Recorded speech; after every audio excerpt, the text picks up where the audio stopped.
Hi guys, this is Lucas Miller, and I'm here to discuss one of my favorite Disney sequels, The Little Mermaid, The Return to the Sea, and why I believe it worked. Disney sequels have a rather checkered history and are often dismissed as shoddy cash grabs with weak animation and storylines, which are simply done to cash in on the success of a first film. But there were a few times when they made a good case for an additional story. If you're interested in Disney direct-to-video sequels, I would suggest you avoid the reviewers on YouTube because they are incredibly negative and snarky, like Doug Walker on Channel Awesome.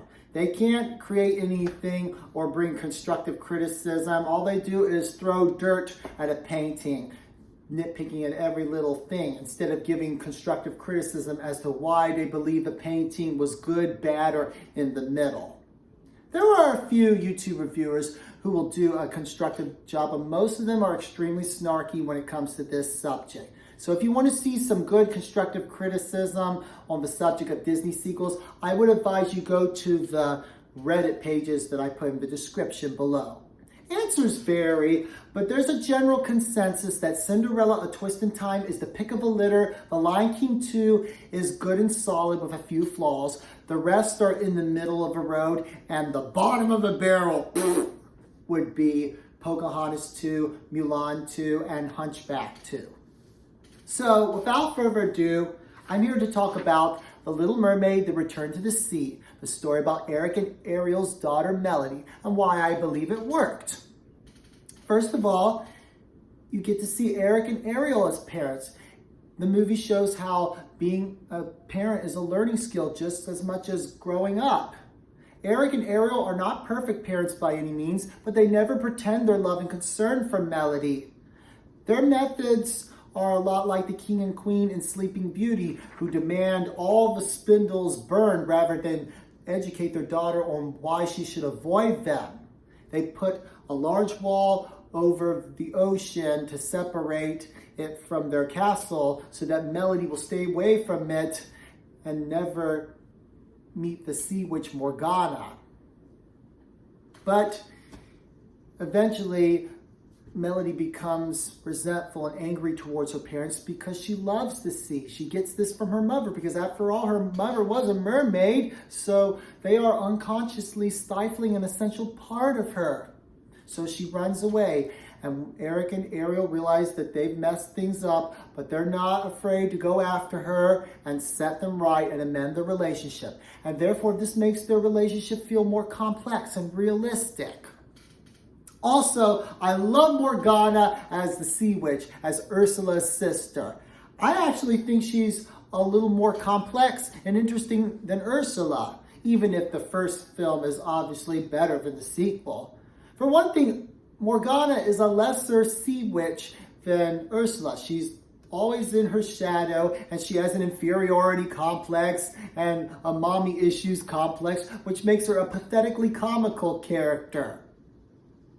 You can see from the scene where she's trying to turn Undertow, her anchovy sidekick, into a shark and failing at it and getting discouraged over and over again, that the magic is not an easy win for her the way it was for Ursula. So she has to play to her strengths of cunning in order to obtain her goals.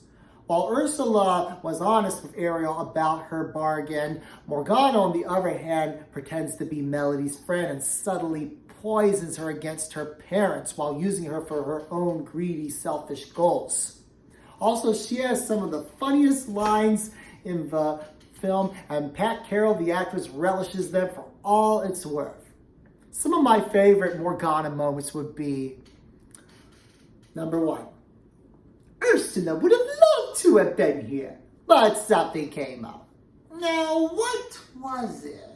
Oh yeah, you all shish kebabbed her. One moment you're on top, the next moment you're sushi. Now, is that fair, may I ask? But then again, who said we had to play fair? Oh, Undertow! Now, King Trident, hand the trident over, or your precious granddaughter will be shot, chow. Also, another of my favorite of her scenes would be when she assumes the grandmotherly persona for Melody. She has some really funny lines in that scene as well, such as when Melody shows her the locket with her name on it and says, "I asked my mother why it has my name on it, but she wouldn't answer. She just doesn't understand me, I guess." Oh, you're not the only one with a mother who doesn't understand you. Believe me, I know just how you feel. This is such a great line because we've already seen from the scene where she's trying to turn Undertale back into a shark. She does truly know how Melody feels having a mother who doesn't understand her. Number 3, one of my favorite of Morgana's lines would be, "I have given you what you always wanted. She's the one who lied to you all these years, kept the most important secret from her own daughter." And then number 4, when she finally flares up in her true colors and seizes the trident and says, "The power of the 7 seas is mine!" Then she imprisons Ariel and points the trident at Melody. And Melody says, "What are you doing? I don't understand." "Your mummy was only trying to protect you from what she did was out of what? Melody's been a very naughty girl, stealing from her own grandfather. Tell me, Melody, is being a mermaid everything you ever dreamed? Was it worth it?"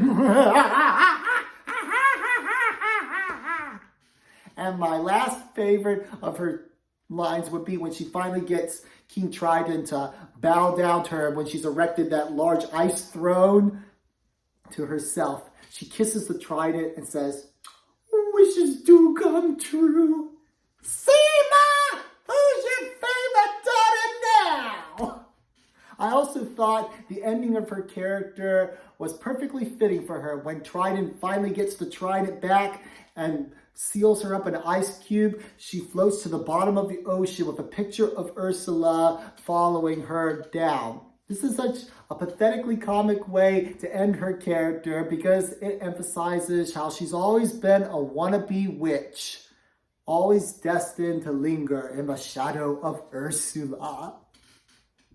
Also, the animation was very beautiful, and all the objects had nice shades of color and were complex and three-dimensional. Obviously, the animation wasn't as great as the first, but it was still pretty to look at. Nothing looked shoddy or awkward or out of place, at least to my eyes it didn't. Number 4, why this movie worked, the song If Only for a Moment, where Melody sings of her newfound joy in becoming a mermaid so she can become one with the sea, while Ariel sings of how she wishes she could be a better mother now that she realizes how wrong she was to be so overprotective and not trust her with the truth about Morgana. If only for a moment I had shared all I know with you, the sea wouldn't be a mystery, or why did you have to go? I will find you, my darling, and the moment that I do, I'll hold you close, my Melody, and sing the song of the sea with you. The only thing I didn't care for about The Little Mermaid 2 Return to the Sea were the penguin and walrus tip and dash. I don't hate them as a concept, but they just feel shoehorned in so that Melody can have a couple of underwater friends. They feel forced into the story, not carefully woven in. And their dialogue about aspiring to be heroes is really repetitive and annoying after a while. I think the movie would have been better if they had been written out of the script and Melody had just gone to the castle, stole the trident, and given it to the sea witch. I also think having Melody bust out of the cave with the ice wall that the sea witch put over her, having her bust out on her own rather than have Tip and Dash use the shark as a battering ram would have been a better way to show Melody escaping from death. Because when she turns back into a human, she can't breathe water anymore. And when she grabs a rock and starts beating at the ice, causing a dent and eventually a hole large enough for her to swim out of. That would add more intensity to that scene and make her need to survive feel more urgent. Like the scene in Titanic with Jack and Rose and the gate keys, trying to get the gate open before the water goes over their heads. But, except for Tip and Dash, everything else was fine to me. So, while I understand this is not a movie for everyone, and there are some valid reasons for disliking it, I'm still a fan. And with that being said, I'm all done, so goodbye.